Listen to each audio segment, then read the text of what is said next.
Salut Daniel. Mercredi passé, c'était le souper Genesis. Puis on a eu une conversation. Ben oui! Une chance, je m'en souviens. J'ai poursuivi des formations. Puis on a eu une conversation très intéressante sur l'apothéose et l'Apocalypse. J'aimerais que tu résumes un peu ce dont on a parlé. Ah ben c'était intéressant, en tout cas. Ben, c'est parce que c'est pas la question que je vais poser, là. Ah bon? OK, il y a... ben, grosso modo, ça c'était un espion chinois. Ce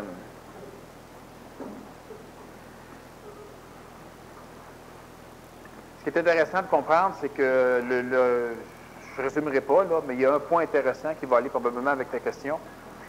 C'est que l'apothéose, souvent, tout le temps à travers l'histoire, pour la conscience humaine, l'apothéose, c'est quelque chose qui va suivre l'Apocalypse. Donc, il y a, par exemple, juste au niveau de la vision hindouiste, la vision brahmanique de la vie, il y a 4 grands cycles: l'âge d'or, l'âge d'argent, l'âge d'airain, l'âge de fer. Et présentement, selon ce cycle, nous sommes dans l'âge de fer, et selon les pessimistes, nous sommes dans l'âge de fer de l'âge de fer. Donc, nous sommes dans le Kali Yuga, l'âge du mal, le Kali du Kali Yuga.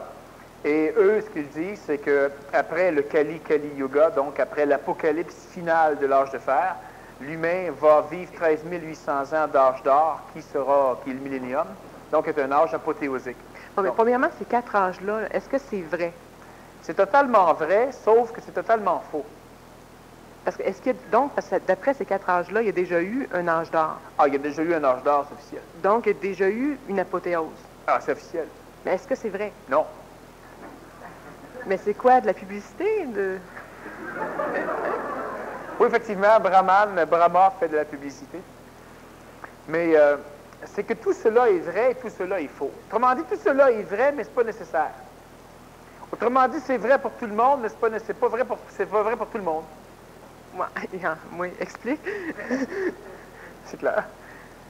Alors, il arrive ceci donc, c'est que normalement, l'humain, un peu comme d'ailleurs l'évangile de Luc, vous connaissez Luc? C'est un pauvre gars qui a écrit des choses. Et puis dedans, il rapporte un peu les paroles du Nazaréen à un moment donné. C'est le seul évangéliste dans les évangiles qui ont été publiés qui en parle. Il parle de la venue de Jésus, où par exemple, il va arriver tel un voleur quand les gens s'y en attendront pas, et patati patata. Ben, il disait le Christ, là. Il disait... Oui, le retour du Christ, c'est ça, le retour du Christ, de Jésus, du Christ, bon. Et puis, par la suite, il va y avoir un paquet de drames, il va y avoir des épidémies, il va y avoir un paquet de choses du genre. Et finalement, ça c'est avant l'instauration du règne de Dieu, donc avant l'instauration d'un millénium, qui pour eux était 1000 ans de paix, mais à l'époque, 1000 ans, c'était aussi énorme que 13 800 ans. Et donc, ils s'attendaient à un millénium après une apothéose. Mais ça fait partie, ça, de la vision très méritoire de l'évolution archangélique des troupeaux, des masses.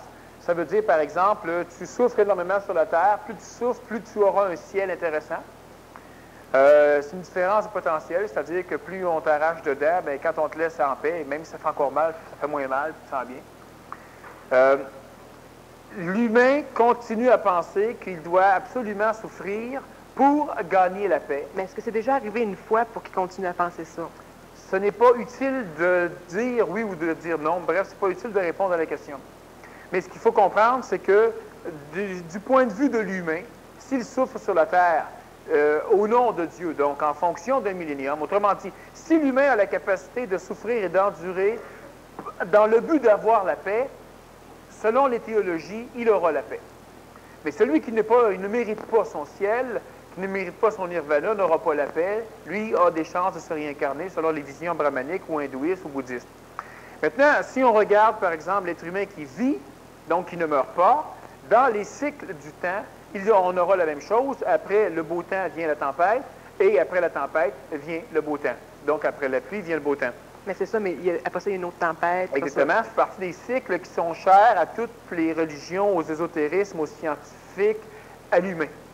L'humain adore vivre dans les cycles. l'humain se dit, si c'est maintenant la paix, préparez la guerre s'en vient. Quand c'est la guerre, à un moment donné, on recherche la paix. Et l'humain adore les cycles comme ça, alors que ces cycles-là font partie d'une mécanique qui n'emprisonne pas l'homme, mais que l'homme finit par acquérir comme étant des lois naturelles de sa propre gestation évolutive.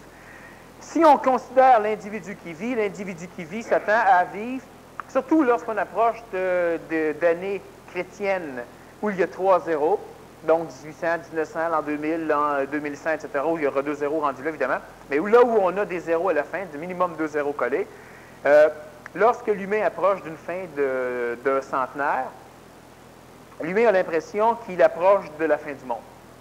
Bon, allez savoir pourquoi, mais une chose certaine, c'est que l'humain pense qu'il va déménager. Mais s'il ne pensait pas ça du tout, il ne créerait pas ça du tout dans l'astral, donc il n'approcherait pas d'une fin du monde. Non. Donc c'est juste l'homme qui crée ça. Absolument. Et là, ce qui arrive, c'est qu'évidemment, l'humain, à travers le temps, va viser 1 zéro, ça traumatise un tantinet. 2 zéros, ça traumatise énormément. 3 zéros, ça c'est phénoménal, comment ça traumatise. Imaginez 4 zéros. Bon, mais pour l'instant, évidemment, 4 zéros. Il y en a un autre qui va venir, puis ils vont recommencer à compter à partir de sa naissance. Ben oui, mais pour sauver du temps, oui, des zéros de moins. Parce que là, 1950, 80, 90, c'est important. Là, 1900, 2 zéros, 1800, 1600, ça a été des années où les gens, l'humain, souvent va penser que c'était la fin du monde. Mais l'an 1000, ce fut terrible. L'an 2000, là, on a 3 zéros. Alors là, évidemment, ça y va par là. Ça brasse, le camarade. Et puis, après, donc, on s'attend à un apocalypse majeur. Et après l'apocalypse, on dit il y aura l'apothéose. Ce que je disais mercredi, c'est que ce que l'humain qui se conscientise comprend au fur et à mesure qu'il parvient à voir la vie autrement que dans les 4 dimensions einsteiniennes, la hauteur, la largeur, la profondeur et le temps, lorsque l'humain est capable de voir le monde en fonction de la pluralité actuelle des mécaniques temporelles, c'est-à-dire que lorsque l'humain est capable de se rendre compte qu'il vit actuellement ici, qu'il vit actuellement là-bas dans une adresse temporelle différente, donc l'humain est capable de comprendre que non seulement il n'a pas vécu dans le passé, mais qu'il vit actuellement dans le passé, que le passé est aussi présent dans la réalité que le futur, que ce que lui appelle le présent actuellement. Lorsque l'humain a la capacité de comprendre que s'il est capable de communiquer avec lui dans le passé, il va changer des événements qui vont immédiatement changer les événements de sa vie ici, sans traumatiser personne, parce qu'il n'y a personne qui va être capable de se rappeler qu'effectivement, il s'est passé telle chose. Je n'ai pas de pot d'eau, j'ai un pot d'eau, il n'y a personne qui peut me dire que je n'en avais pas. Bon, puis s'il n'y a pas de pot d'eau, il n'y a personne qui va pouvoir me dire qu'il y en a un. Ça ne paraît pas. Et ça, quand l'humain est capable de comprendre la réelle mécanique illusoire du phénomène temporel, il est aussi capable de comprendre la métamorphose au niveau des plans existentiels du monde. C'est-à-dire que l'homme, la femme, l'enfant, qui a suffisamment de conscience et qui est capable de voir le monde autrement que dans la dimensionnalité traditionnelle, l'humain qui est capable de comprendre ça va comprendre qu'il y a le monde actuel qui se dirige théoriquement vers un apocalypse. Donc, en réalité, il y a un apocalypse actuellement, mais qui se vit dans une adresse temporelle future. Et il y a d'autres apocalypses qui se vivent dans des adresses temporelles du passé. Mais que l'apothéose ne suit pas l'apocalypse, mais que l'apothéose est quelque chose qui est parallèle à l'apocalypse. Donc, l'être humain qui est capable de vivre une gestion saine dans l'intelligence des réalités temporelles a la capacité progressivement de se métamorphoser, c'est-à-dire de se transformer totalement de la pierre en crapaud puis du crapaud en prince ou en princesse. Il a la capacité de vivre, de se désenligner du monde dans lequel il croit être pour progressivement apparaître dans le monde qu'il vise. Donc, l'être humain n'a pas besoin d'attendre l'apocalypse pour après vivre l'apothéose. L'apothéose, elle est parallèle à nous. Et tout ce qu'on a à faire, c'est vibratoirement de changer simplement de continuum pour commencer à vivre l'apothéose.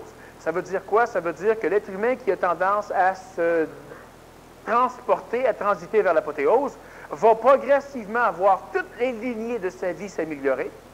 Et nécessairement, l'humain qui va faire ce changement-là au départ, c'est un être transitif.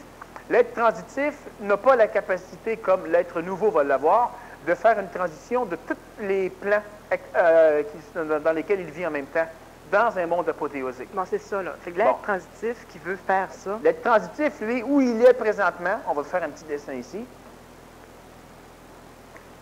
Alors, on a le passé qui est ici, on a le présent qui est ici, et on a le futur qui est ici, on va dire. Bon. L'être humain vit dans une mécanique qui est ici. Ce qu'on doit comprendre, c'est que le parallélisme des mondes est continuellement en contact. Autrement dit, il y a de temps en temps, je vais prendre du rouge, il y a par exemple, le monde est comme ceci. Bon. Ça, c'est une lignée, c'est un monde. Et l'autre monde, il est comme ceci. Mais là tu parles-tu des différentes vies? Oui, là, je parle de deux plans parallèles. Bon, alors on a le passé, le présent, le futur. Deux plans parallèles. Ça veut dire quoi? Ça veut dire que de temps en temps, dans ton apothéose, tu rentres dans l'Apocalypse. OK, il y en a un qui représente Oui, l'apothéose. de temps en temps, dans l'Apocalypse, tu rentres dans l'apothéose, mais il faut comprendre que j'ai dessiné deux lignes, mais qu'il y en a une infinité. Ça veut dire quoi? Ça veut dire qu'il y a des êtres humains qui ont une tendance inéluctable à suivre que le chemin de l'Apocalypse. Donc, malgré que dans un monde où toi, tu vas dire, ça va pas si pire que ça, lui, il y a un accident en sortant de chez lui, il tombe ses fesses, il se brise une hanche en descendant de son automobile, il perd ses clés, il gèle un doigt, il attrape le sida, puis il n'a pas couché avec personne. Il a eu là-dessus, puis il a attrapé le sida, tu sais, bon. Elle ne fait pas de peur à personne, là. C'est ça. Alors, ça, c'est une personne qui vit dans une mécanique apocalyptique. C'est ça, mais actuellement, est-ce qu'il y a plus de plans parallèles comme ça qui sont apocalyptiques par rapport à ceux... Non, sauf qu'étant donné que l'apocalypse pour un être conscient, c'est lorsque l'intelligence ne peut pas s'exprimer. Dans le passé, l'intelligence, plus on a de technologie, plus l'intelligence peut s'exprimer. Donc, plus c'est passé, plus ça devient apocalyptique pour un être intelligent. Donc, de ce fait, on peut dire oui, il y a plus de phénomènes apocalyptiques, mais pas dans le sens créer apocalypse. Non, parce que dans le fond, si on avait des mémoires de futur... Si tu ne serais pas consciente, il y aurait plus de monde apothéosique pour toi. Autrement dit, quand tu rencontres un gros gorille qui vient de faire des enfants, là, c'est l'apothéose. Alors qu'actuellement, ce serait l'apocalypse. Donc, c'est pourquoi je te dis qu'il n'y a pas, du point de vue de l'observateur, de l'observatrice, il peut y avoir plus ou moins, mais pas dans la réalité. OK, c'est eux-mêmes qui colorent... C'est ça, pas dans la réalité. Ça veut donc dire que l'être humain, ici, se promène comme ça et il vit une vie particulière. Bon, si, par exemple, un être humain a tendance à s'accrocher vibratoirement à un monde apothéosique, de temps en temps, il peut, en coupant une courbe, donc quand un monde apocalyptique vient se juxtaposer à son monde à lui, il peut se rendre compte qu'il y a des stupidités, mais ça ne le touche pas. Donc, il reste dans son monde apothéosique. Mais ce qui va arriver souvent, étant donné que l'être humain est extrêmement manipulable, que l'être humain n'est pas centré chez lui, et que l'être humain ne comprend pas la mécanique réelle des mondes parallèles, ainsi que de la continuité linéaire du phénomène temporel, qui est présent instantanément en même temps, l'être humain a tendance à culbuter d'un monde à l'autre. Ici, j'ai dessiné deux lignes, mais il y a un paquet de lignes. Donc, l'humain a tendance à culbuter d'un monde à l'autre. Et l'humain peut même avoir le mental dans un monde, l'astral dans un autre monde, qui crée des dissonances cognitives. Et l'humain cherche à comprendre le monde, cherche à comprendre la vie. L'être qui se conscientise va finir par être capable de rester dans un canal, donc il va rester dans l'apothéose, et il ne sera plus touchable ni touché par les mécaniques apocalyptiques. Cela veut dire que progressivement, le monde dans lequel il va vivre va être un monde beaucoup plus blanc. Mais comment il va faire ça? Comme, tu sais, la personne là, qui conscientise ça, mais qui sort d'ici, qui prend un accident, qui demain perd son emploi, puis là, elle se rend bien compte que j'ai raison. Qu'elle est sur une courbe apocalyptique. Ah, ça, c'est officiel, ça. C'est ça, mais elle, on devrait la photographier, l'étudier, en écrire des livres, là-dessus. Bon, mais c'est ça, mais c'est un cas intéressant. Qu'est-ce qu'elle fait, cette personne-là? Elle veut changer de courbe. Mais elle veut changer de courbe, là, elle veut être dans l'autre monde. Bon, elle ne peut pas rien faire. Mais qu'est-ce qui doit changer chez elle? Tout. Mais si elle ne peut pas rien faire, qu'est-ce... Pas comme ça. Ce qu'il faut comprendre, c'est que... Bon, ça fait partie ça, des problématiques souvent chez les individus. C'est que l'être humain essaie... Bon, là, présentement, pour arriver à comprendre ce que j'explique là, il faut voir le monde autrement qu'en 4 dimensions. Mais toutes les décisions humaines sont des décisions qui sont minimum tridimensionnalisées, sinon quadridimensionnalisées. L'humain n'a pas la capacité actuellement de vibrer dans l'accomplissement d'une tâche. On va dire une décision, même si ce n'est pas une vraie décision. L'humain n'a pas la capacité de vibrer dans l'accomplissement d'une tâche autrement qu'en 4 dimensions. encore que la majorité vivent en 3 dimensions. Ça veut dire quoi? Ça veut dire, par exemple, que Parce que c'est tu te promènes quelque part, tu fais un vol de banque, tu vibres dans combien... Si tu fais un vol de banque, tu vibres dans combien de dimensions? Ben, moi, je suis déjà mêlée avec les dimensions. Là. C'est ça. J'ai donné la réponse en plus. Ben, je Tu sais vibres que c'est dans 3 combien de dimensions, mais c'est parce que ça ne me dit pas grand-chose, moi, de me dire que je vibre en 3 dimensions. Bon, tu vibres en 3 dimensions. Pourquoi? Parce que le temps, tu ne vibres pas au temps, parce que la conséquence, tu ne la connais pas. OK, oui. OK? Alors, quelqu'un, par exemple, qui prend de la boisson, vibre en 3 dimensions. Parce que la conséquence de son acte, donc le temps, il ne connaît pas. Bon. Un individu, par exemple, un individu peut vibrer en 3 dimensions avec le temps, puis il y aura une dimension matérielle qu'il va perdre. Il peut perdre sa santé, il peut perdre des choses du genre. Bon, l'humain, normalement, agit, vibre, vit en 3 ou 4 dimensions. Pour être capable de changer de continuum pour s'apothéoiser, il faut que l'humain soit capable de vibrer, on va dire, de prendre des décisions, en plus que 4 dimensions. L'humain doit être capable de non seulement changer sa vie actuellement en même temps qu'il la change dans le passé. L'humain doit être capable d'écouter ce qui vient lui-même se dire à travers le temps. L'humain doit être capable d'écouter les informations qu'il reçoit du passé. C'est exactement comme si vous aviez une immense compagnie à diriger, puis cette compagnie-là a plusieurs étages. Bon, alors vous avez des informations du bas, vous avez des informations d'en haut, vous avez des informations du plancher, et l'aide, le directeur, la directrice qui est là, doit être capable de tout coordonner. Ben, au niveau de la gestion de la vie temporelle, c'est la même chose. On reçoit de l'information sans arrêt du passé que l'humain va appeler réincarnation, que l'humain appelle manipulation, que l'humain, bon, ce sont des manipulations évidemment parce que l'humain n'a pas de conscience. C'est-à-dire que ce qui se vit actuellement, par exemple, à l'époque de Rome, essaie de vous obliger à vivre comme ça aujourd'hui. Bon, sauf qu'évidemment, si vous vous laissez digérer, vous allez avoir tendance à vivre comme un Romain. Dans un monde où le Romain n'a pas d'affaires, et vous allez souffrir. Puis normalement, ce qui va arriver par symbiose énergétique, c'est que les souffrances du Romain là-bas vont être communiquées à vous ici. Si on vous flagelle, on va vous flageller. Si on vous condamne en prison, on va vous condamner en prison ici. Il y a un mimétisme qui va se faire. Si vous digérez la réincarnation, c'est-à-dire que si vous ramassez l'énergie de l'individu là-bas, parce que lui, il ramasse de l'expérience au niveau planétaire, si vous ramassez son énergie, vous allez finir par acquérir son expérience énergétique. Vous allez rester vous-même actualisé dans le monde d'aujourd'hui. Donc, vous ne pourrez pas vivre la tragédie du Romain. Mais par contre, vous allez pouvoir vous servir de l'expérience du Romain en ce qui concerne le contexte du rêve, le contexte de l'illusion, pour être capable de mieux patiner actuellement ici. Puis l'individu qui est encore plus conscient énergétiquement va être capable d'aller descendre dans le temps, donc actuellement descendre au niveau d'une adresse temporelle antérieure, aller voir le Romain pour aller lui dire, écoute, cesse de cracher d'en face des centurions. Tu sais, cesse. Tu te fais mettre en prison. Ben, à un moment donné, il va cesser de le faire, il ne se fait plus mettre en prison, puis toi, subitement, ta vie ici, elle change. Sauf que ta vie change comment? Ta vie, elle change. Ça, c'est des choses encore que l'humain a de la difficulté à comprendre, c'est qu'à un moment donné, par exemple, tu n'as pas de crayon. Tu n'as pas de crayon pour écrire, aucun crayon pour écrire, et puis tu veux des crayons pour écrire, tu n'as pas de crayon pour écrire, puis à un moment donné, tu vas dans le passé, tu changes des choses, et puis là, tu reviens. Là, tu prends ton crayon, mais tu as un crayon maintenant. Ça fait 25 ans que tu as un crayon. Puis dans ta mémoire, tu as toujours eu un crayon. Okay, donc tout ça change. Mais tu n'as pas de crayon avant, là. Mais ça, tu ne sais plus. Puis là, quand tu viens pour écrire, tu écris sur la page 4827, toutes les autres sont toutes écrites. Pourquoi? Parce que dans le continuum, tout est changé.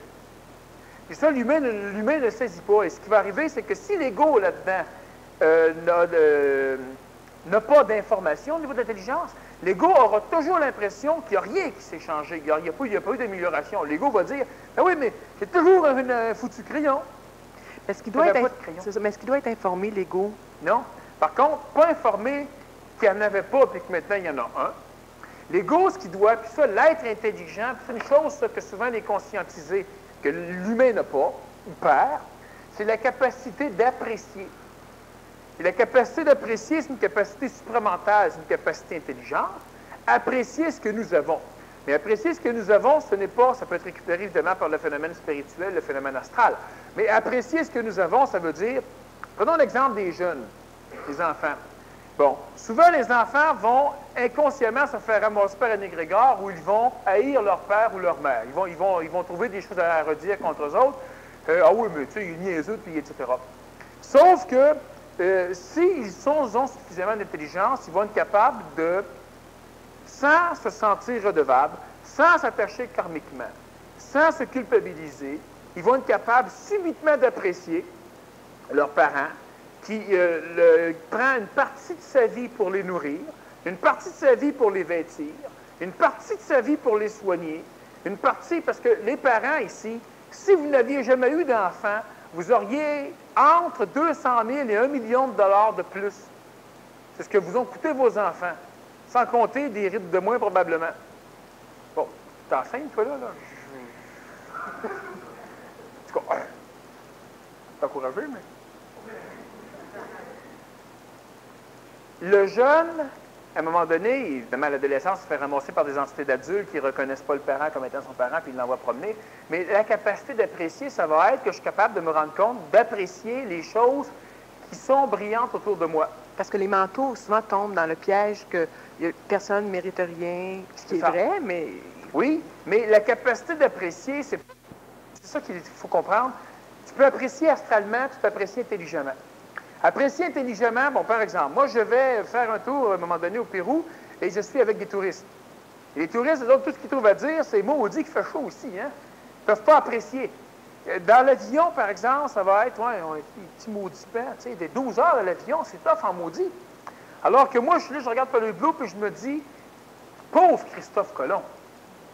Je suis capable d'apprécier un déplacement en avion. 12 heures pour partir du Canada, me retrouver sur l'hémisphère sud au Pérou. Je trouve ça extraordinairement génial. Je suis d'accord qu'en téléportation, ce serait plus intéressant. Mais actuellement, je me rends compte quand même que je suis assis sur mes deux grosses fesses et que je m'en vais à 225 km/h, presque à la vitesse du son, vers le sud, sans faire d'effort. Je mange de temps en temps. Il y a une télévision là-bas où je peux voir un petit peu parce que les bains sont toutes à hauteur de mon nez. Moi, je ne suis pas grand, là, bon. Mais j'apprécie l'extraordinarité des choses. Par exemple, là, nous sommes habillés en chandail. Des fois, on est un petit peu chaud, des fois, on est un petit peu froid. Mais il fait moins 16 dehors, actuellement. Apprécier veut dire être capable de raisonner énergétiquement à l'esthétisme de ce qui t'entoure. Puis ça centre aussi astralement. Ça va nourrir astralement. Nécessairement. Ça nourrit astralement, c'est évident. Mais ça ne veut pas dire qu'il fait un petit peu trop chaud, que je n'améliorerai pas la température. Mais l'être humain spirituel, s'il apprécie, il ne change plus rien. Puis s'il n'apprécie pas, il veut changer, mais très souvent, au lieu de changer, il va tout détruire. Prenons l'exemple souvent de la jeunesse. Au lieu d'apprécier l'école dans laquelle ils sont, ils vont détruire l'école. Puis on va dire, oui, mais l'école, c'est stupide, c'est ça. C'est vrai que l'école est améliorable, mais tu es mauditement mieux dans une société qui te donne une école, une bâtisse, avec toute une paquet de structures pour te mettre à jour avec le 21e siècle, même s'il y a du monde qui ne comprenne rien là-dedans. Je ne dis pas que c'est pour ça que je dis qu'il faut être capable d'apprécier et capable de changer les choses. Avec le discernement. Donc, ça oui, va nous permettre... sauf que celui qui apprécie ne change plus rien, celui qui n'apprécie pas, il détruit tout. Alors, ce qui arrive souvent, par exemple, prenons l'exemple des révolutionnaires. Qu'est-ce qu'ils font? Ils font sauter des chars. Ils font sauter des bombes. Eux, n'appréciant pas, ils détruisent. La majorité des gens qui n'apprécient plus détruisent. Ils n'améliorent pas, ils détruisent. Ah, le monde est pourri, faisons-le sauter. Alors que s'il est intelligent, il va dire, le monde est pourri, améliorons-le. C'est pas ça qu'ils se disent. Le monde est pourri, on le fait sauter. Mais une fois qu'il reste des ruines... ils sont obligés de construire, mais ils perdent vraiment, ils perdent de l'énergie là-dedans. Parce qu'ils ne sont pas capables d'apprécier. D'apprécier uniquement tout ce qui est créé, l'électricité, les lumières, tout ce qu'on a, là. Il faut apprécier. Mais ce n'est pas, si tu es intelligent, tu apprécies et tu t'améliores les choses quand même. L'individu capable d'apprécier, dans l'intelligence, va être capable de se rendre compte à travers les mouvements de ce qu'il va créer à travers le temps.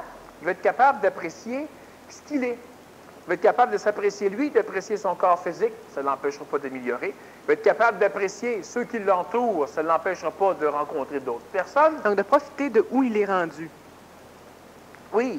Mais c'est ça, l'humain transitif qui veut changer, justement, passer de l'apocalypse à l'apothéose, une des premières choses, il doit faire le ménage dans ses lignées. Il n'y a pas de chemin. Si je te décris ce qu'un être humain doit faire pour passer de l'apocalypse à l'apothéose, je vais te parler pendant quelques milliers d'heures. Au moins que je parle très vite. Et puis, je vais décrire ce qui se passe, mais tout ce que je vais décrire ne peut pas être applicable par une volonté humaine actuellement. Autrement dit, ce que l'humain doit faire, c'est que l'humain doit commencer par la lettre A, avant la lettre B, avant la lettre C, pour se rendre progressivement jusqu'à la lettre A pour avoir fait le tour au complet. Mais est-ce que ça va être un processus individuel pour tout le monde ou s'il y en a un certain nombre qui vont passer, puis les autres vont suivre? Individuel, sauf que les individus peuvent s'entraider. Par exemple, tu peux envoyer un individu, tu peux aider un individu à traverser plus vite. Une fois que lui a traversé, il va laisser la trace complète du chemin dans l'astral. Même si le chemin de l'individu n'est pas ton chemin, ton ego sait maintenant que ça se fait. Fait que tu vas déjà avoir un ego qui va maintenant croire en ce que tu es toi. Il va donc te laisser libre d'y aller. Il va même probablement pouvoir t'aider en se négoisant par ton dent. Mais est-ce qu'il y a un certain nombre, là, que quand ce nombre-là d'individus vont passer, que toute la Terre va être en apothéose? Non. Qu'il n'existera plus d'Apocalypse? Non, non, l'Apocalypse, non. Non. Il y en a qui vont... Et l'humanité n'est pas... on est... il y a du monde qui a de l'allure sur la Terre, mais... ouais, le monde qui n'en ont pas. L'allure de l'homme nouveau. Non, il y a énormément... est-ce qu'il y a bien... Ça ne fait pas partie, ça, de toute façon, du questionnement de l'être nouveau. Mais est-ce qu'il y en a qui vont être pris à avoir une partie d'eux dans l'Apocalypse, puis l'autre partie dans l'apothéose? C'est ce qui arrive chez l'être transitif. Il y en a plusieurs, c'est ce qu'ils vont vivre. Puis dépendamment ce dans quoi ils vont mettre leur énergie, ils vont être pris dans l'un ou dans l'autre. Exemple.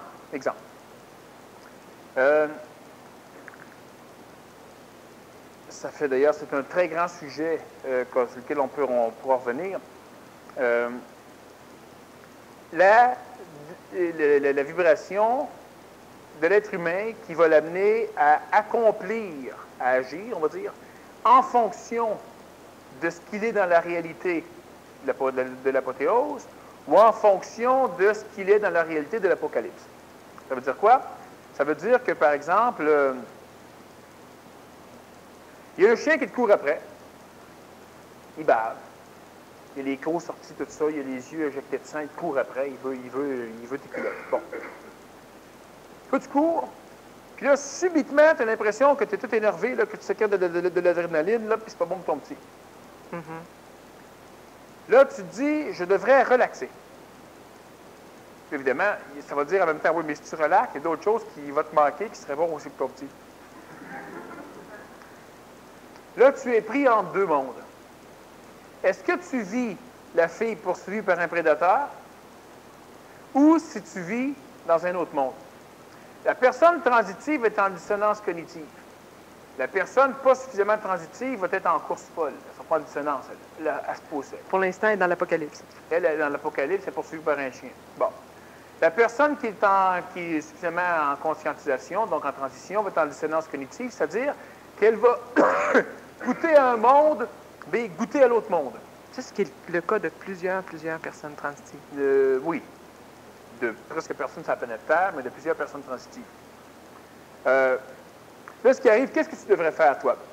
Commencer à magnifiser, à resconiser, à canviser, à ralentir, à te prendre en main, à t'occuper de ton corps, à régler tes sécrétions endocriniennes. Puis, oublie le chien pour l'instant, là. Bon, mais c'est ça, là. Mais là, le chien, moi, je fais ça, mais je ne suis pas encore assez dans l'apothéose. Là, le chien, il me saute quand même dessus. Tu sais, c'est ça, là, l'affaire. Oui, mais c'est pas ça l'affaire. Ce qui est l'affaire, c'est que si tu fais ça comme il faut, le chien, il va se calmer.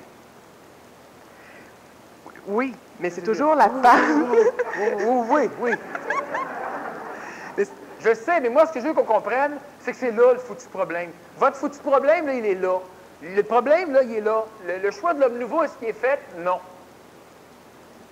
Ça revient à On joue. Ouais. Parce que ça revient à la peur de suivre l'intelligence. Oui. C'est la peur, le doute. Vous doutez énormément dans tout. C'est pas de croire, là, c'est cesser de douter. Bon. Prenons l'exemple, par exemple. Oui, c'est des... Mon intervieweur, le vendredi, un des trois, lui, il a un énorme travail à faire et puis finalement, il se rend compte qu'il ne peut pas venir interviewer. Pas de travail à faire. Mais il se rend compte que le travail qu'il a à faire, c'est un travail que tout ce que ça apporte, ce travail-là, c'est de l'argent. Bon, ça apporte beaucoup, beaucoup d'argent. Ça apporte juste ça. Et puis là, à un moment donné, il se rend compte que s'il finit le travail, il va pouvoir le finir s'il prend son temps. Alors que s'il vient à la conférence pour interviewer, non seulement il n'est pas payé, mais en plus, il va perdre au minimum 4-5 heures de travail. Puis là, il va peut-être être en retard, puis il a besoin de travailler absolument aujourd'hui parce qu'il part pour Nassau matin. Bon. Que doit-il faire? Finalement, il se rend compte que la vraie vie, c'est beaucoup plus dans l'énergie, dans l'intelligence, pas dans l'argent. Alors, il lâche tout, il s'en vient interviewer. Il arrive chez lui vers 11h minuit, il se couche, puis finalement, le samedi soir, il a tout fini son travail au complet. Pourquoi? Parce que le cerveau fonctionnait bien, tout était correct, c'est fini. Le samedi dans la soirée, il y a même la soirée de libre en plus. Et ça, je comprends plus ça que oui, le chien. Sauf que lui qui a besoin d'argent, qui est dans le fric, là, et qui rencontre des clients, puis il faut qu'il ait fini le travail pour eux autres, là, il ne comprenait pas ça. Fait que quand tu n'es pas dans le problème, on comprend ça. Moi, je comprends ça, moi. Là. Moi, je ne suis pas enceinte, là, je peux t'expliquer bien des affaires que je comprends, que tu ne comprendras pas. Il faudrait que tu comprennes. Mais sauf que lui a été suffisamment dans l'intelligence pour être capable de se dire quelle est la vraie vie? Qui suis-je? Quelle est ma vie? Qu'est-ce que je fais? Bon, mais finalement, tu lâches tout ça, ça va te servir. Mais moi, je le dis souvent à certaines personnes avec qui je travaille, des aubaines, il y en aura toujours. Quelle que soit l'aubaine, énergétique, il y a une aubaine financière. Oh, mais là, c'est une aubaine, cette maison-là, il faut que je l'achète, et je n'ai pas l'argent, mais gars, il y en aura toujours des aubaines. Qu'elle avait économisé 400 piastres. Mais tout à fait, ça ne va rien. L'humain, l'aubaine, il y en aura toujours. L'autre chose, c'est que si vous niaisez pas, vous ne serez jamais en retard. Mais là, la nuance, c'est de comprendre dans l'intelligence ce que c'est que de niaiser. Oui, bien, c'est ça. Parce que je reviens, moi, c'est l'histoire du chien que pour moi, je comprends mentalement, là, mais pour l'ego, c'est différent que l'histoire d'un travail en retard puis tout ça. Ben non, c'est la même chose. Parce que parce qu'il y en a qui vont se penser rendus, puis ils l'ont pas. Bien, ils vont s'en rendre compte vite. Ils vont se faire mordre, c'est ça? Bien, c'est évident. Comme l'autre, il va perdre ses clients, il va perdre son argent. Bien, puis lui, ils vont se dire, ça marche, c'est pas vrai. Bien, c'est sûr que c'est pas vrai, il ne l'a pas fait. Mais il n'y a pas de discernement. Mais, je vais te donner un exemple. Les abeilles, est-ce que tu as peur de ça? Oui. Bon. As-tu déjà vu du monde qui fouillait des ruches d'abeilles, pas de gants, pas de masque, rien? Ils sont là. Dans des films seulement. Tout ça dans des films, c'est ça, c'est pas pire. Mais c'est moins grave. Il y a une vitre qui protège, hein? Quand tu regardes ça à la télévision. Bon. Là, non, mais c'est important. Bon. Et puis là, il fouille là-dedans, puis là, il sort une affaire, puis là, il monte, il passe les abeilles un petit peu. T'sais. Il ne s'est pas piqué, le torieux. Mais moi, je suis certain que si j'irais là, je sortirais de là, je serais gonflé. Bon. Lui, il ne s'est pas piqué. C'est la même chose que ton chien. Lui, il va te dire, non, ils sont fines, les abeilles. Essaye d'en faire une, tu vas voir. Mais lui, il n'y a pas de problème.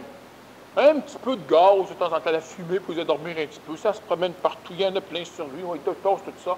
J'en ai vu grimper dans des arbres, descendre dans des grosses falaises, par exemple, au Népal. Puis là, ils s'en vont tout approcher des nids à coups de bebelles, puis ils montent de la fumée, puis il y a plein, le miel sur la tête, ça coule partout. Puis là, il descend ça dans des grosses chaudières, puis les abeilles, il y en a-tu? Oh, ça arrive une piqûre ou deux, là, ça, c'est... Moi, je n'irais pas m'essayer. Oui, c'est ça. On peut... Tu n'irais pas certain? Non, Bon. franchement. Là. C'est la même chose. Ouais, mais lui, il est dans un monde où les abeilles ne piquent pas. Alors qu'il y en a d'autres qui sont dans un monde, surtout si tu es allergique.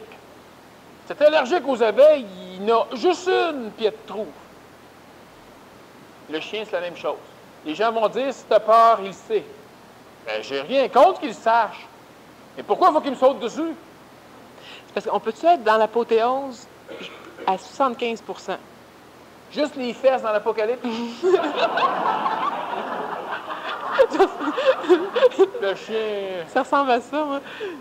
Parce que si tu es dans l'apothéose à 75 % tu n'es pas dans l'apothéose. Exact. Donc, ça répond à ta question? Bien, ça veut dire qu'il faut tout penser. Oui. C'est ça. Fait que s'il y a un problème avec un chien, c'est quand même qu'il n'y a pas de problème avec le travail. Pas dans l'apothéose. sais, le bonheur parfait, est-ce que c'est d'être poursuivi par un chien qui veut te mordre? Mais non. Ça serait plutôt de ne pas avoir peur d'être couru. Non, c'est de ne pas être couru par un chien.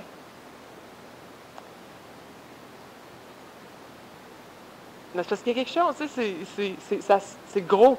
Oui. C'est uniquement gros. Pourquoi? Parce que toutes tes fibres astrales ne veulent pas. Toutes tes fibres astrales de médiocrisme ne veulent pas. Tous les dieux ne veulent pas. Bref, la planète Terre au complet ne veut pas. Tes ancêtres, tes parents ne veulent pas. Tous tes grands-parents ne veulent pas. Il n'y a pas un seul de ses ancêtres, vous autres non plus d'ailleurs, qui veut qu'elles réussissent ce que les autres n'ont pas été capables de faire. Ça, les parents là, qui veulent que leur enfant réussisse, mais la majorité des parents, ils veulent vouloir. Parce que travailler contre en maudit. Inconsciemment, évidemment, c'est de la jalousie, c'est un paquet d'affaires du genre. Ouais, mais c'est aussi la peur de ne plus avoir de place, parce que c'est vrai qu'ils n'auront plus de place, les autres. Non, dans ton cas, à toi, la majorité vont t'amènent ton passé avec toi. Ils vont être transmués, par contre. Mais comme ils ne sont pas intelligents, de toute façon, c'est un problème.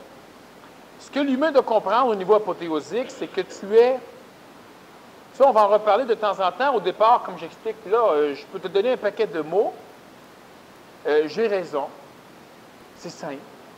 Sauf que l'humain ne le fait pas. Quand on parle de désinhibition, là, c'est quoi la désinhibition? C'est exactement comme si on avait un mur entre l'Apocalypse et l'apothéose. Parce que c'est directement relié, la désinhibition. C'est totalement relié. Alors, toi, tu cours, là, puis tu es à côté sur le mur de l'inhibition.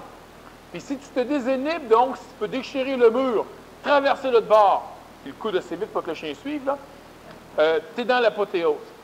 Mais tu ne peux pas être à moitié dans l'apothéose. C'est évident que de temps en temps, vous allez être dedans. Vous êtes totalement dedans. Et vous revenez, et vous sortez, et vous revenez. Pourquoi? Uniquement parce que sans arrêt, vous n'avez pas de centricité au niveau de votre intelligence. La conscience n'est pas totale. Vous n'êtes pas 24 heures sur 24 un être ascendant. 24 heures sur 24 un être qui intelligencie les choses. Je ne parle pas d'un être toujours en train d'analyser. Bien sûr, tu vis ce qui se passe, surtout tu vis pas. ici, tu vis quelqu'un. C'est pas ça. Mais un être qui ne chiale pas, c'est un être qui est un être ascendant. Même, est-ce que l'analyse, c'est intelligent? Non, l'analyse, ce n'est pas intelligent. L'analyse, c'est intelligent uniquement si on te pose une question. Donc, on ne devrait jamais analyser comme ça. Je vais t'expliquer une chose. Ben, analyser comme ça, non. Ça,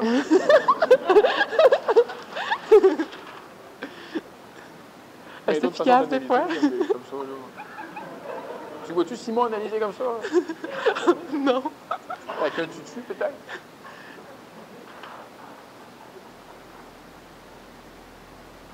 Il y a des outils, non, pas des fonctions. C'est intéressant ce que je vais amener là. Si j'arrive à l'amener, là, c'est intéressant. Moi, je sais déjà tout, là, mais ça, je vais vous communiquer. Il y a les yeux pour voir, pleurer, pour faire que quelqu'un se sente coupable. Dans le cas de Guénin, et les yeux. Il y a les pieds, ça sert à marcher ou à cliquer. Bon. Il y a les fesses, ça sert à s'asseoir. On passe les détails. Hein. Il y a la parole. Est-ce que vous avez besoin de parler pour marcher? Non.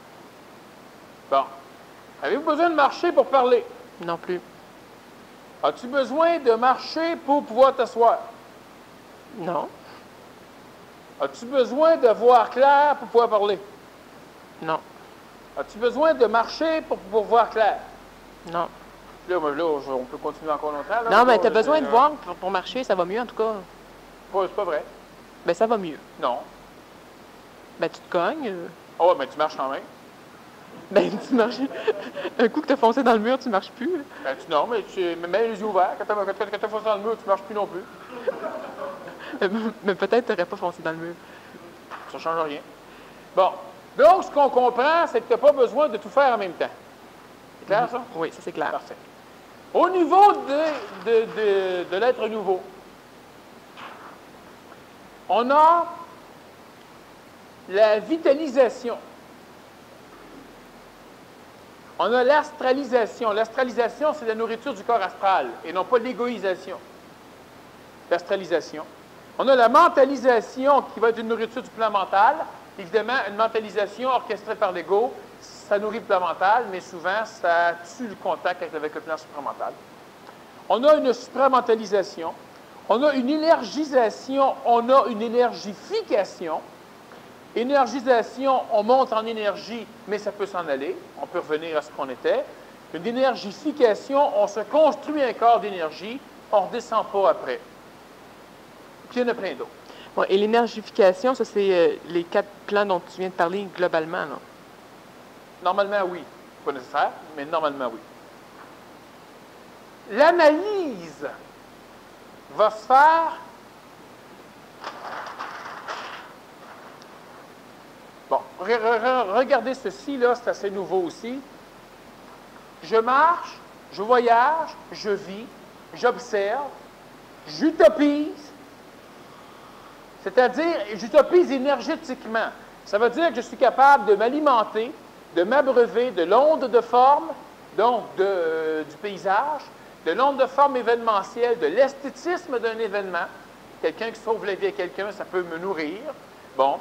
Un lion en train de lécher ses lionceaux, je peux trouver ça esthétique, c'est un événement. Bon, j'utopise, là je suis en train de marcher, je voyage par exemple. Je me nourris, j'utopise.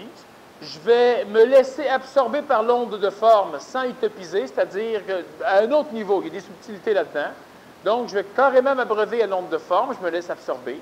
Autrement dit, je suis capable d'apprécier ce qu'il y a. J'apprécie l'odeur d'une fleur. C'est pas spirituel. J'apprécie. Mais, à un autre niveau, niveau 2, je réponds à des questions. J'intelligencie des mécaniques.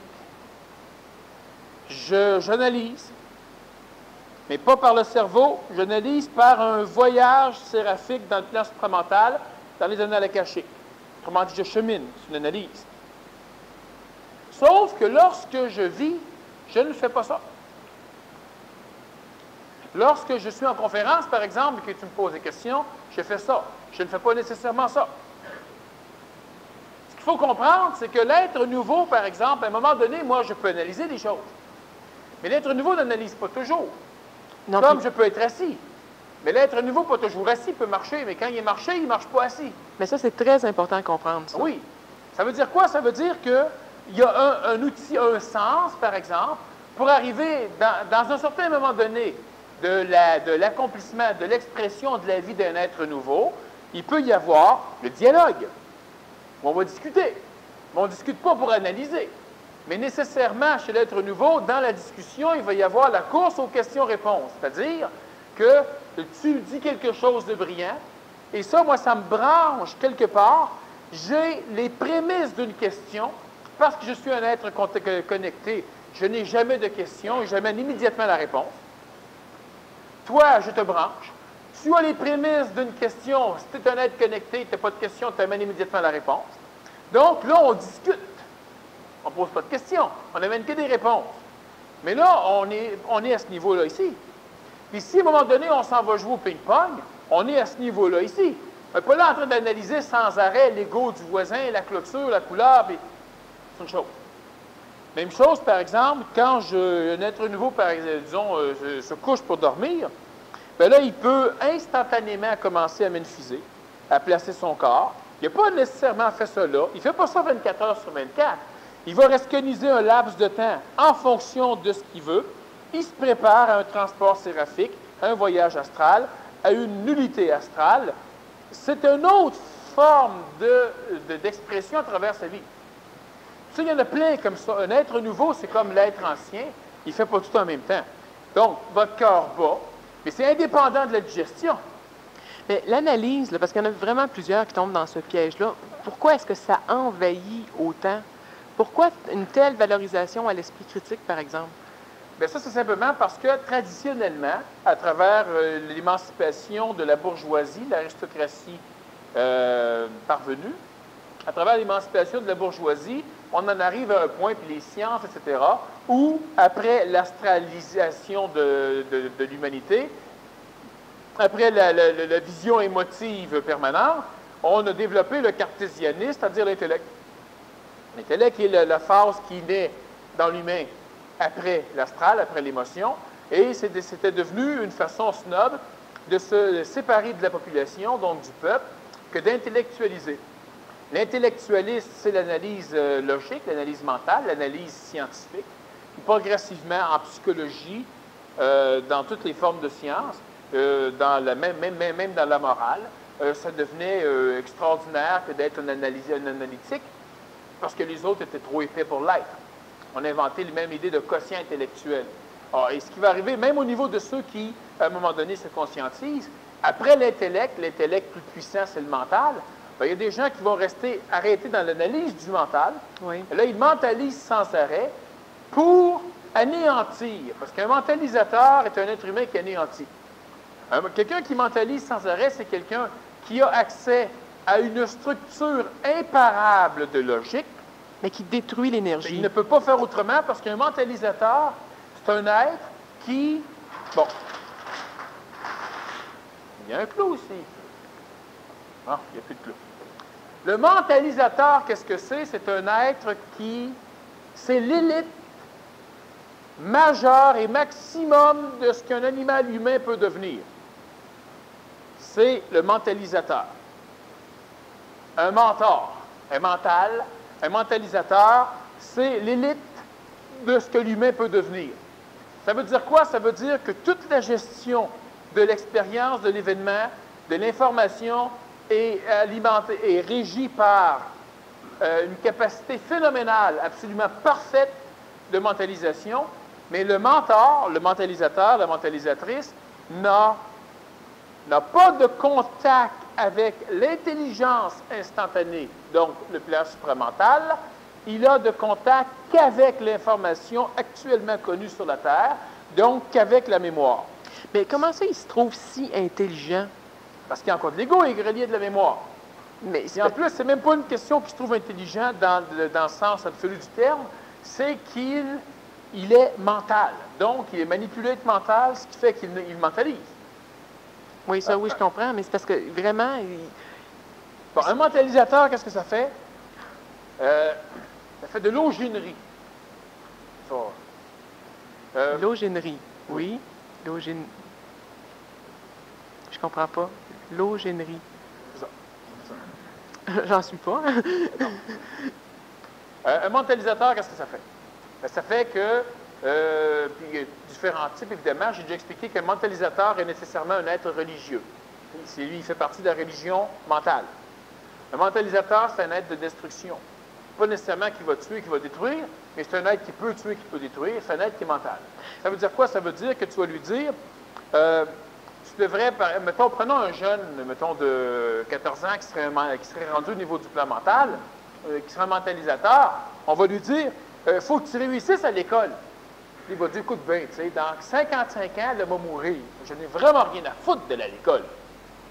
Bon, oui, mais tu vas être malheureux toute ta vie. T'sais, le bonheur et le malheur, il n'y a rien de plus illusoire. Moi, pour être heureux, là, ce qu'il me faudrait, là, je ne l'aurai jamais sur la planète. Fait que, pas inquiéter, hein, oublie-moi. Tu ne peux, il a raison. Sauf qu'il n'y a pas raison quand on comprend l'énergie. Exactement. Il a raison en tant qu'animal humain. Il lui manque l'information supramentale, puis le mentalisateur aura des difficultés à te suivre dans le plan supramental parce qu'il va avoir l'impression qu'il pensait que tu avais compris, mais vu que tu es heureuse, tu n'as rien compris. C'est ça. Tu es d'épaisse en maudit. Parce que quelqu'un qui a tout compris de ce que c'était la vie et qui continue à sourire, bien, il n'a rien compris pour un mentalisateur. Alors, le mental aura raison tout le temps. Comme je disais à un moment donné, bon, pour ceux qui ont vu le film Terminator, c'est un mental. Bon, c'est très simple. Le bonhomme, il s'en va, il veut une automobile, il tue le gars qui est dedans, il prend l'automobile. Tu sais, ça, c'est logique. Ça, il ne m'écœurera pas, l'autre. Il ne va même pas porter plainte. C'est impeccable. Bon, Ça, c'est un mental. Un mental peut agir comme ça. C'est ça, mais sans, parce qu'il y en a qui vont se dire qu'ils ne se reconnaîtront pas là-dedans parce qu'ils ne font pas Non, aussi évidemment. fort que ça, là. Mais sans que ce soit de détruire, de vraiment tuer quelqu'un, mais qu'ils comprennent qu'ils détruisent toute synergie. Bien, c'est évident, la synergie t'épaisse, il n'y a rien après. Pour le mental. Ça, mais c'est parce qu'il ne perçoit pas le phénomène, il ne perçoit pas l'énergie qui circule pour Ils dire. ne peuvent pas percevoir rien de ce qui procède de l'intelligence. Donc, il ne peut pas passer dans l'apothéose du tout. Non, absolument pas. Eux autres, ils sont totalement coincés dans l'apocalypse. Puis comment, pour un mentalisateur, là, il ne peut pas s'en rendre compte, comment il peut faire pour traverser? Ben, il ne peut pas s'en rendre compte. Fait qu'il va rester pogné Non, là. à un moment donné, il va s'en rendre compte. Mais il peut pas. Qu'est-ce que quelqu'un qui ne s'en rend pas compte peut faire? Ouais, c'est vrai, mon petit côté missionnaire. C'est ça. Il ne peut rien faire. Un jour, il va s'en rendre compte. Là, il peut faire.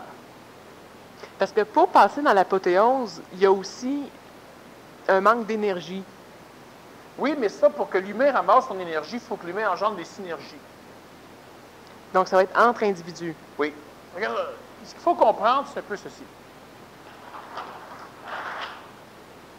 Pour accélérer une particule, P, à 100 000 km à la seconde, donc 100 000 km seconde, elle se déplace donc rapidement. On a besoin, par exemple, de 20, on va dire 20 kg d'énergie. Pour l'accélérer à 200 000 km seconde, le double, on n'a pas besoin de 2 fois plus d'énergie, 40. On aura probablement besoin de 20 fois plus d'énergie pour l'accélérer. Donc, on met notre 0 ici, notre 0 là, puis on va chercher. On va prendre 4000 pour l'instant. On aura besoin de 4400, 4000 fois plus d'énergie. OK? Je peux aller chercher dans le... C'est énormément plus. Si maintenant, on veut monter ça à 250 000, c'est plus 4000, tu vas probablement avoir besoin de 4 millions de grammes d'énergie. Ça veut dire quoi? Ça veut dire que plus tu t'approches d'une certaine vitesse, si tu doubles la quantité d'énergie, tu augmentes à peine la différence. Mais c'est pour ça qu'on se retrouve tellement collé sur la membrane. Mais là, ce qui va arriver à un moment donné, c'est que si, par exemple, tu brûles 20 gallons d'essence pour atteindre 15 km à l'heure, tu veux accélérer de 15 à 16 km à l'heure, tu auras besoin, mettons, de 90 gallons d'essence. Alors, à 20 gallons d'essence, tu es à 15. À 30, tu es à 15. À 40, tu es à 15. Logiquement, reste donc à 20. Non, mais si tu veux passer à 16 à un moment donné. Oui. Mais là, c'est ce qui arrive pour l'humain souvent, c'est que l'humain en met, ça, il ne change rien.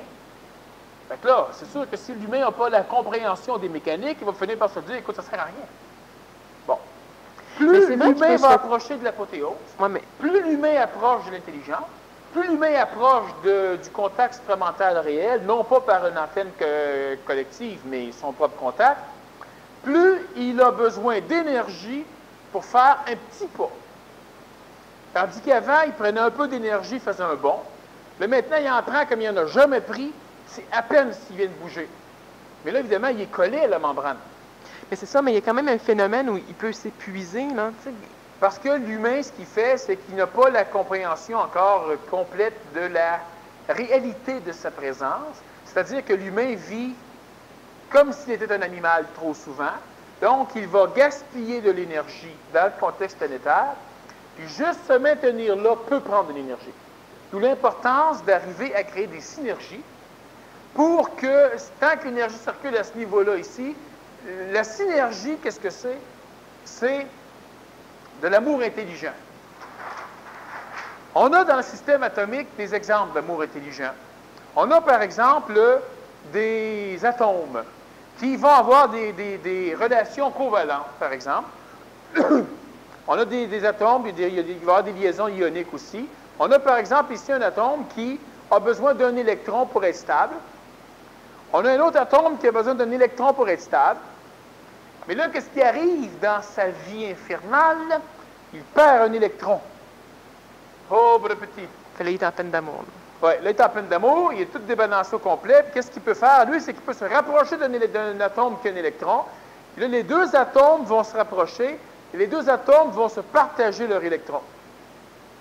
Ça, c'est une liaison au niveau des atomes, ce qui va faire en sorte, par exemple, que le fer va rester collé ensemble. Bon, c'est un exemple que je donne ici. On a un électron partagé par les deux. Et qu'est-ce que ça donne? C'est que ça donne l'impression, dans la réalité, que chacun a un électron, les deux sont contents. Ce n'est pas des séparés, c'est bien compliqué. Tu peux, ça prend beaucoup d'énergie. Alors, tu as le choix de donner un électron à celui-là ou d'en faire partager un. La synergie, c'est ça. Quand les êtres qui se conscientisent sont rendus à un certain niveau, plus ils vont être capables de partager leur énergie ensemble, non seulement lui ne perd pas d'électrons, mais lui en gagne un. Donc, ici, on a un électron, puis dans la réalité, tu as deux électrons. Dans une forme de réalité virtuelle, tu as deux électrons, puis dans une réalité non virtuelle, tu as un électron partagé.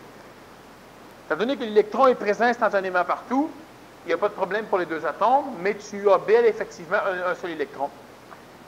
Là, c'est de l'amour intelligent. Donc, c'est ça. Donc, ce que doivent vivre les humains, oui. Ça ressemble à ça. Oui, pour ne pas perdre leur énergie. Mais c'est pas ça qui se produit encore, là, actuellement. Non, ça, c'est une constatation, c'est pas une question. C'est une plainte. Mais c'est parce que, autrement dit, la désinhibition, là, on ne peut pas passer à côté de ça. On ne peut pas aller dans l'apothéose si on ne se désinhibe pas, parce que c'est la désinhibition qui va amener l'énergie pour passer dans La l'apothéose. désinhibition, là, c'est simplement... Vous avez une immense membrane de cellophane ou d'énergie. La désinhibition, c'est que quand tu traverses la membrane au complet, là, tout ce que t'es, toi, là, ça passe pas, puis tu te ramasses de bord. Bien, l'impression que tu ressens en faisant ça, là, c'est l'impression de la désinhibition.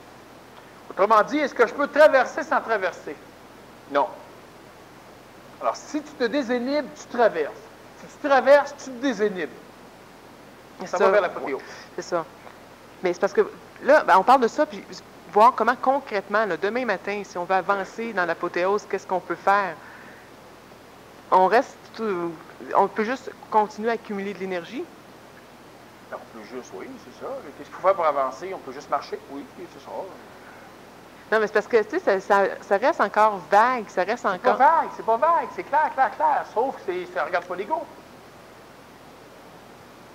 L'humain a besoin d'énergie. Pour que l'humain ramasse de l'énergie, l'humain doit entretenir son corps physique. Ça, j'ai beau le répéter, là, il y a bien du monde qui entretient Moi, leur puis corps ça, physique. entre autres, là, un autre sujet dont je veux parler, puis c'est intimement relié, c'est que des humains transitifs, eux, vont développer des maladies propres aux humains transitifs. Donc, ces maladies-là, est-ce que ce sont des conspirations de l'astral ou c'est parce que c'est l'humain qui se gère mal? Ben, c'est des conséquences. C'est que ton corps physique n'est pas harmoniquement organisé pour être capable de t'approcher de l'intelligence. L'humain doit entretenir. Puis entretenir, c'est pas, ben moi, je monte au travail, là, j'ai 3 étages, je monte les marches. Ça, c'est pour entretenir un vieillard. Pas pour entretenir un être humain. Un vieillard, oui.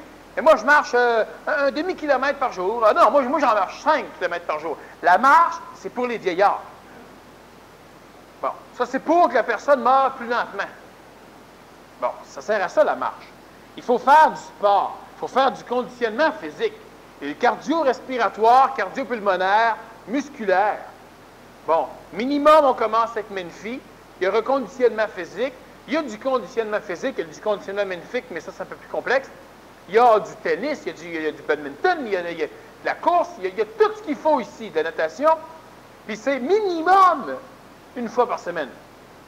Une fois par semaine, là, une activité sportive. Une fois par semaine, ça entretient, ça n'améliore pas. 2 fois par semaine, vous améliorez. Bon, puis il y a du monde qui me disent, moi, oui, mais moi, je suis pas assez en forme pour aller faire du sport, là, tu sais, là. Juste, tu sais, franchement. Mais pour traverser, on ne peut pas être dans l'entretien, il faut être dans l'amélioration. Ça, c'est évident. L'entretien, c'est que tu cesses de dépérir. Là, tu t'entretiens. Tu cesses de dépérir. Il y en a qui se disent, moi, je suis trop vieux, je suis trop vieille pour commencer. C'est justement le temps de commencer. Si tu me dis, moi, je suis trop jeune, puis je suis trop en forme pour faire du sport, bon, en tout cas, c'est un peu niaiseux, mais au moins, tu es en forme. Mais moi, je ne suis pas assez en forme pour en faire. Mais justement, pour être en forme, il faut que tu en fasses. Tu ne seras jamais en forme. Il faut que tu commences.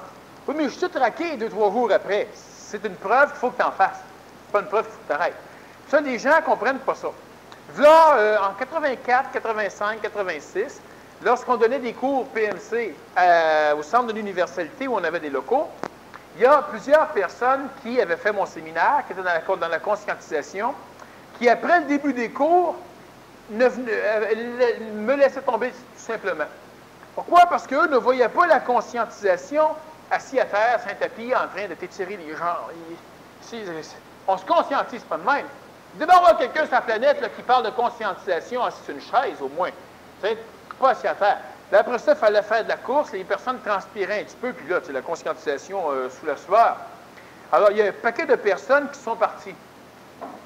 La conscientisation, un être humain qui se conscientise totalement, et c'est ce qui est le piège de l'astral, c'est que si tu te conscientises en oubliant ton corps de chair, tu fumes, tu te drogues, tu manges tout croche, on dit, voilà quoi, c'est pas grave, quand on va être connecté, l'intelligence va transmuer mon corps, il va tout me guérir. C'est vrai. Si tu te rends jusque-là... Ah, bien, c'est ça que j'allais dire, là. C'est qu'il y a un... On a à se rendre à un point, puis ensuite, on reçoit de l'énergie d'alliés. Oui. Il faut que tu te rendes jusque-là. Oui, mais c'est ça. Mais là, on ne sait pas c'est où ce point-là, finalement. Non, mais une chose certaine, c'est que le corps physique doit être entretenu et amélioré. C'est de l'intelligence. C'est intelligent. Puis c'est facile, mais ça demande de l'individu la compréhension. La compréhension, ça demande de savoir. Le savoir, vous en avez quand même pas mal. Vous allez en avoir d'autres, évidemment. Ça demande de savoir. Ça demande un deuxième plan d'intelligence, minimum, un petit peu de la vol. De la volonté, évidemment, mais un petit peu de la vol. Quand l'humain a un petit peu de volonté, quand l'humain a de la vol, là, il commence à s'entretenir un peu. Autrement dit, tant qu'à boire, il boit un verre plein. Tu sais, au moins, il renforce son bras un peu. Lentement, l'humain doit s'arranger pour entretenir. Il doit faire des efforts. Il doit faire des efforts physiques. Contrôler le corps de chair minimum. Après, vous allez contrôler le corps d'énergie vitale. Il est un petit peu plus difficile à contrôler. Après, vous allez contrôler le corps astral. Après, vous allez contrôler le corps mental. Je disais à un de mes amis, quand j'avais une douzaine d'années, il essayait de faire de la télékinésie. Puis je disais, écoute, tu essaies d'avoir de la volonté de faire bouger un verre, tu n'as même pas la volonté de te lever pour aller le chercher. Tu sais, c'était un vrai paresseux. Bon, mais c'était même... Lui, il voulait être télékinésiste parce qu'il était trop large pour aller le chercher. Mais si tu n'as pas la volonté de prendre le corps pour aller le chercher alors que tu le contrôles bien, imagine que tu as bien la volonté qu'il va falloir le faire bouger quand tu ne contrôles rien de l'interpréteur actionnel. Entretenir le corps de chair, manger intelligemment, donc éliminer de notre alimentation les choses qui ne servent à rien. C'est sûr qu'on se fait encore ramasser. Le problème n'est pas là. Le problème, c'est de se rendre compte que ce que tu manges, c'est pas ça que tu veux manger, mais de vivre en être intelligent 24 heures sur 24. L'être intelligent, c'est qu'il est manipulé. Bon, on le sait, il en mange, mais c'est épais, ça n'en a plus. À un moment donné, il n'en mangera plus. Bon, puis c'est nécessairement, on entretient le corps de chair, on entretient le corps vital, là, on pourra revenir un petit peu, le corps astral, là, on va revenir là-dessus. Il faut entretenir.